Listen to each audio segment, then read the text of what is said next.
Voilà, mesdames, messieurs, un e-learning auquel vous êtes habitués chaque année, fruit du travail de Téléséminaire et de Stéphane qui font ça véritablement comme des pros. Cette année-ci, déclaration IPP, comme chaque année, mais cette année-ci, le millésime exercice d'imposition 2021, un peu plus tard que d'habitude, c'est de ma faute. J'ai été accidenté, hospitalisé, immobilisé, en rééducation, c'est toujours le cas. Donc vous verrez d'ailleurs dans ces formations, dans ces enregistrements, que par moments j'ai un peu plus dur que d'autres. Mais voilà, je tenais absolument à être là et surtout à vous fournir, à ce que Stéphane puisse vous fournir le produit à temps et à heure. Mais donc nous sommes un petit peu plus tard en raison de cela, donc une opération du genou, mais assez compliquée. Rassurez-vous, le chirurgien m'a affirmé que je récupérerai à 100%, donc je suis très content. Alors vous allez voir, j'ai présenté les choses un petit peu différemment, donc on va balayer bien entendu toute la déclaration IPP, exercice d'imposition 2021, mais j'ai vraiment scindé les mesures Covid, 19 qui impactent la déclaration IPP exercice 2021 des autres mesures. Et donc nous aurons évidemment dans la première partie des droits passerelles, comment les traite-t-on fiscalement, la question des libéralités, le chèque consommation, toutes ces mesures, avec une difficulté particulière, c'est qu'il y a quasiment autant de dates d'entrée en vigueur différentes qu'il y a de mesures, comme si cette pandémie avait débuté à des dates différentes. Il y a une seule mesure d'ailleurs qui entre en vigueur le 18 mars, donc le début de notre premier confinement.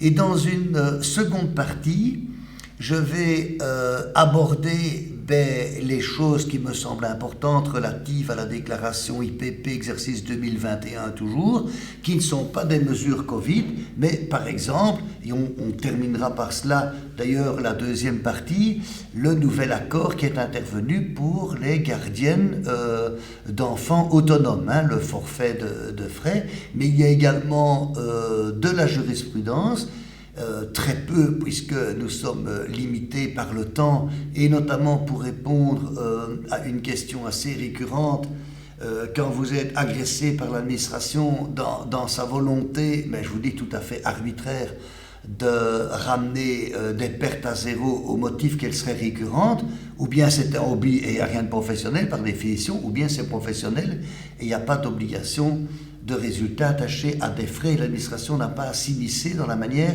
dont les entreprises mènent leur barque.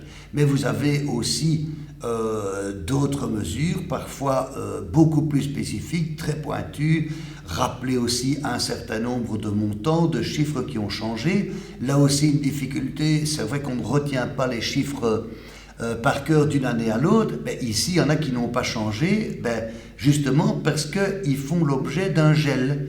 Vous savez que la première loi programme de l'actuel gouvernement, alors qu'ils étaient tous montés là-bas en jurant qu'on n'augmenterait pas les impôts, en réalité, du gel d'indexation en matière fiscale, c'est forcément une augmentation d'impôts. Heureusement, pas au barème, ni en matière de frais, ni au barème de calcul, comme ça a déjà été fait, mais ce sont donc des augmentations sournoises de l'imposition, de la pression fiscale, mais vous verrez que certains ne sont malgré tout pas gelés, donc j'essaie chaque fois de vous dire, ça c'est le même que l'année passée, ça c'est pas le même, je sais maintenant que vous avez un beau tableau à côté de vous pour vous rappeler tous ces montants, personne ne sait retenir cela par cœur.